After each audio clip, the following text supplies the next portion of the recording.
परमेश्वर कहता है चिंता मत करो। परमेश्वर हमें चिंता करने के लिए नहीं बोल रहा है, बल्कि ये बता रहा है कि तुम अपनी सारी चिंता मुझ पर डाल दो, क्योंकि वो हमसे प्रेम करता है, वो सुधि लेता है। तो हमारे जीवन का कितना भी बड़ा बोझ क्यों ना हो, हमारे जीवन का कितना भी बड़ा दुख क्यों ना हो, हमारे जीवन के कितने भी बड़े संकट क्यों ना हो, वो हमें इन सारे दुखों से, इन सारे बोझ से मुक्ति देकर खुशी और शांति देने के लिए समर्थ है। जो मनुष्य इस सच्चाई को जान गया है कि परमेश्वर मेरा बाप है, वो मुझ पर प्रेम करता है, वो मेरी सुधि लेता है और वो मेरी हर पल भलाई देखता है, ऐसा जिसने जान लिया है और जानकर वो अपनी सारी चिंता को परमेश्वर के ऊपर डाल देता है, ऐसा मनुष्य जीवन में सच्चाई में खुश रहता है, शांति में रहता है, सुखी जीवन जीता है, क्योंकि उसने सच्चाई जान ली है कि परमेश्वर मेरा बाप है,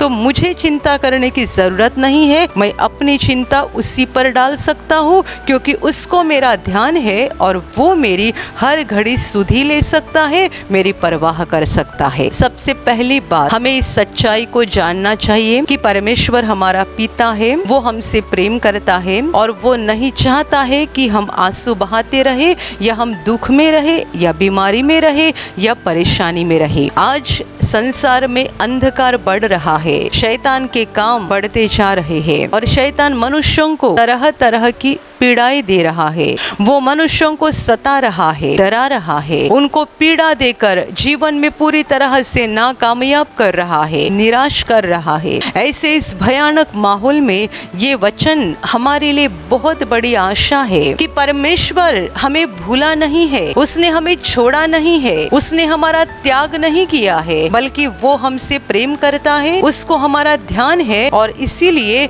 चाहे कितना भी अंधकार बढ़ जाए, चाहे कितने भी शैतान के काम बढ़ जाए, तो भी हमें चिंतित नहीं होना है, हमें व्याकुल नहीं बनना है, हमें परेशान नहीं बनना है, बल्कि अपनी सारी चिंता को परमेश्वर के हाथ में सौंपना चाहिए।